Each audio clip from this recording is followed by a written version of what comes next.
What's up, Gearholics? It's me, Gearholic here, and I'm going to be doing a review, kind of a review. It's going to be more over basically an interesting knife that I've already done a review on, and we're going to do some fun things with it. It's not going to be a general review like all my other videos. So let me introduce the Spyderco Salt 1 knife.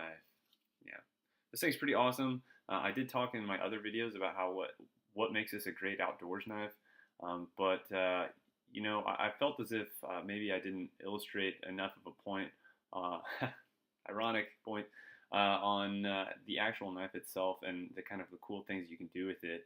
One of those things is, you know, obviously when you're in the outdoors, what is your primary role that your knife functions, or especially a knife like this, a knife that is a pocket knife that you know,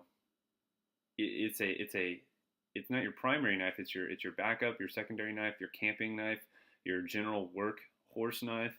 You know, what does this knife fit as far as role? What do you do with it primarily at the campsite? Well, the only thing I can think of that you primarily use these kind of knives for, food preparation. So you know what? I got a little present for you guys. I'm going to be making a sandwich. Yeah, that's right. I'll be making a sandwich with the Salt 1 knife. Just to prove to you guys how the rusting capabilities of this actual blade are very good, and on top of that, how decent of a cutter this thing actually is. I've made many sandwiches with this knife, and I still really like making sandwiches with this knife. And here I am using it to make a sandwich. Sounds a little bit ridiculous, I understand, but I will be doing a lot of cutting and different instruments, you know, on different things. Just to kind of prove to you guys that the general utility of this knife is, it far supersedes any kind of, you know, any kind of other role that you can really put it into. It is a decent cutter. It does cut. It does hold an extremely razor sharp edge, and it cuts very well. Or at least I've found that it cuts very well.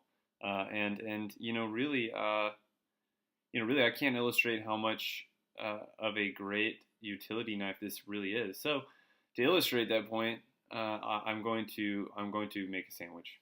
So as you see here, I have a really decent spread. We got turkey, we got some cheese. We have. I'm not going to get into you guys. I'm not going to get in an argument or anything about what makes the best sandwich in the world, but I know how to make a pretty decent sandwich for myself. So we have obviously the regular instruments for making a decent sandwich. And then you also have, I have over here, I have some fruit, you know. So I'm basically making my lunch in front of you guys. So, you know, pardon me if I enjoy myself, and, you know, we'll kind of jump right into things. Cool. So I'm gonna go ahead and take the bread, and I'm going to be smearing. Am I making a bread? Am I making a sandwich video? I'm putting hummus on here, so this is just hummus. I really enjoy hummus. I think it's a really decent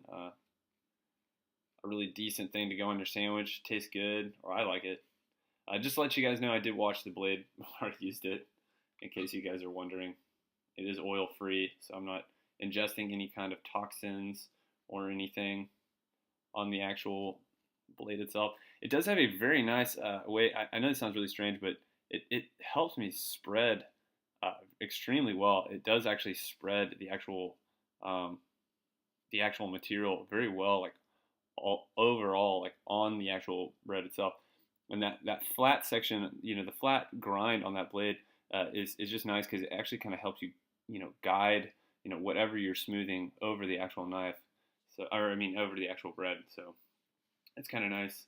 And then I'm gonna go ahead and I'm gonna stack the cheese right on top of all.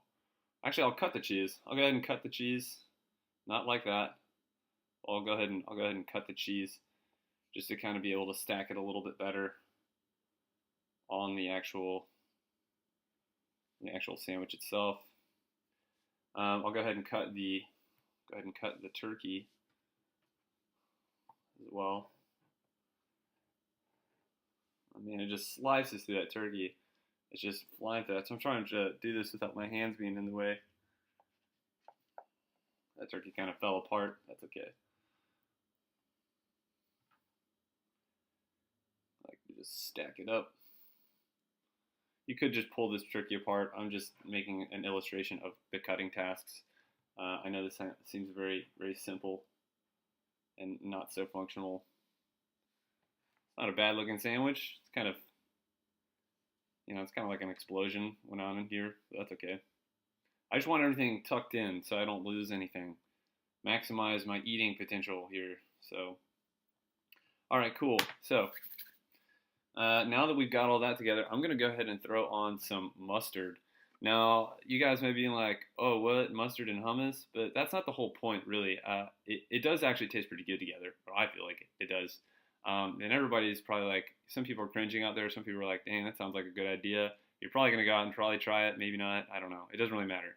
The whole point of this is mustard is one of the most corrosive things you can put on any of your blades because of the high acidity content of the mustard seeds or the components of the actual mustard itself.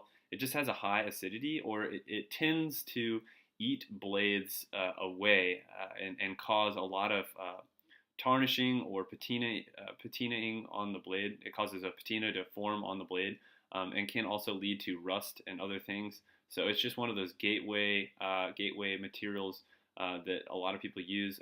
Now I know, granted, we're talking about you're not going to be backpacking with a whole mustard thing, but if you have mustard packets or something, if you're making bread along the way, or if you're backpacking, if you're car camping, a lot of the times you use mustard in a lot of different things, such as making hot dogs or whatever. And so if your blade is going to end up making contact, you want to know that it's going to be able to hold up. Well, this blade, since it has a high rust resistance, it will not rust it will not form a patina because the mustard cannot since there are less carbon there's less carbon content within this blade and it's all nitrogen based material made.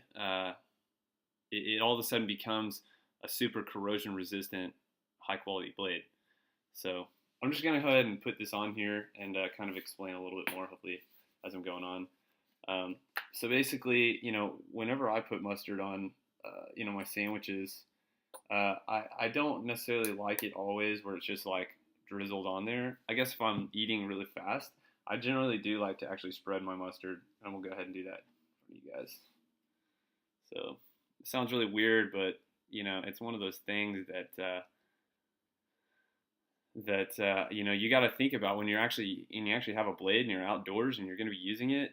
Food prep is one of the number one things you're going to use your blade for. And I know this sounds really strange, and you guys are probably like, oh, it's so bad or whatever. It really cannot hurt the blade whatsoever, or at least in my experience when I've used the blade. You can always tell too. I know this sounds really weird, but if you're using mustard, if you actually smell the blade while you're using it, or if you don't know if it's actually causing anything, the mustard ends up reacting with the actual content of the blade, and it kind of forms a very distinct. It smells like mustard, but it also smells like there's something going wrong, with the blade. If you have a high carbon content blade, it smells like a metallic. I can't really explain it, but it's a good thing to just kind of smell your blade, and that's how you can kind of tell if it's actually changing, and then you'll actually be able to see a visible change on the actual blade as well. And it'll smell really bad. It won't smell good. It'll smell kind of funky. But that's a good way to kind of tell if your blade is reacting with the actual mustard itself. It's not the proven way, but it's one of those ways that I've noticed has changed. And whenever I've done mustard patinas on other knives, it actually really stinks, and it's really a bad smell, and you don't really want to be around the blade because it smells. But it doesn't stink so much that it stinks up your entire house. You just notice it, and it gets on your hands, and it gets on your blade, and everything just kind of smells. But this knife has held up relatively well. I'll go ahead and get a little bit of mustard on there, and just make sure that it doesn't change or anything weird happens. But yeah, it's just one of those things. Just one of those things that you just start noticing, within your knife capabilities. And I'm going to go ahead and cut my actual sandwich And it does a phenomenal job. I mean, look how clean that cut was. I don't know if you guys noticed that, but that knife cut was extremely sharp. You know, it sounds weird, but that's a very good edge. You know, it literally just lopped through that all that stuff and all that material. And I mean, you know, really, I can't say enough about the cutting possibilities of the actual blade itself. You know, it has a lot of cutting potential, and it does really well when you're dragging it through you know, materials. You know, I always recommend cutting on a cutting surface that you're not going to ruin your blade. You don't want to cut on metal or anything. Generally, if I have to cut on anything, you know, especially if I'm doing outdoor activities, I usually bring a very lightweight, or I'll cut like on a plate or something, you know, just to kind of alleviate the stress of ruining my edge. So it does do an excellent job of cutting. And because I can get down so low, I'm going to kind of move the sandwich real quick. Because I can get down so low when I'm actually dragging the knife down, it does an extremely good job of actually cutting through all the material. This is probably like the longest sandwich making video ever, just FYI. I am also having some strawberries, and the strawberries have a decent amount of acidity within them, and so I'm going to go ahead and trim these up real well.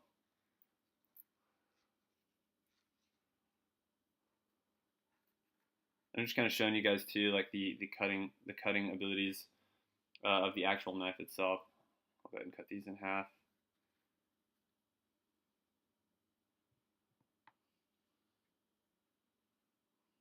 Go ahead and kind of get a close up.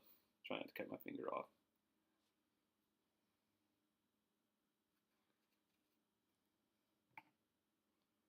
Yeah, man, berry juice.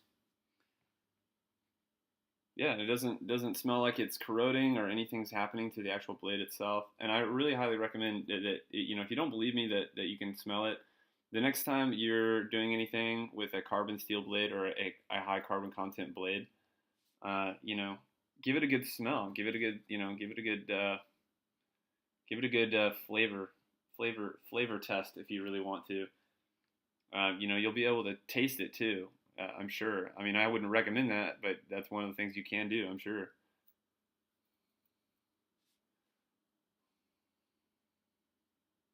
I'll go ahead and lay it down and chop it too, just to kind of cut through it, just like nothing's there. You know, this blade is phenomenal. Let's go ahead and see if I can just kind of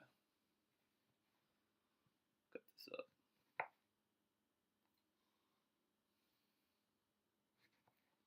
Just flies through it. I'll be also cutting an orange. Now, oranges are also extremely acidic and extremely sorry. They're extremely they're one of those things that a lot of hikers and a lot of people take oranges with them. You know, and when you're actually out there hiking, the last thing you really want to do is get your dirty fingernails after, especially if you've been doing a lot of outdoor work, and dig them into your orange. You know, you are bringing contaminants and other things into your actual what you're eating if you have dirty hands. I always highly recommend that you wash your hands. You know, but if you really don't care, sometimes I just don't care, and I'll just dig right into the orange. You know, with my thumbnail or whatever. Another method that I found is biting the actual orange if you don't want to dig your fingernails into it to get it started. Because the last thing you really do want is to put bacteria and harmful things into your body while you're actually outdoors, causing you to get sick, and then you have a really bad time. So that's just one of those things I've noticed. And so another way to actually do that is you just get your knife out, and you know, you kind of start going to town. And I have to kind of pay attention a little bit more here, so I'll try to get as you know, as detailed as possible on some of these cuts. But an orange is one of those things that you can just cut on, you know, with your knife and really test its capabilities. You know, this orange just wants to peel. You know, I may not even really need to use the blade on this. Yeah, but I'll try to do more cutting with this actual blade. And trim the orange.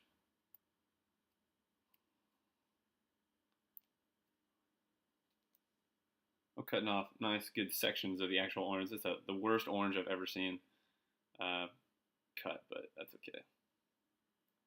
I'll just go ahead and just peel it real quick. So, sorry to do such a long video on something that's so simple. So, if after you get your orange kind of peeled or whatever, you know, you can always give it a good cut in half. I always like to cut my oranges in half. And there you go.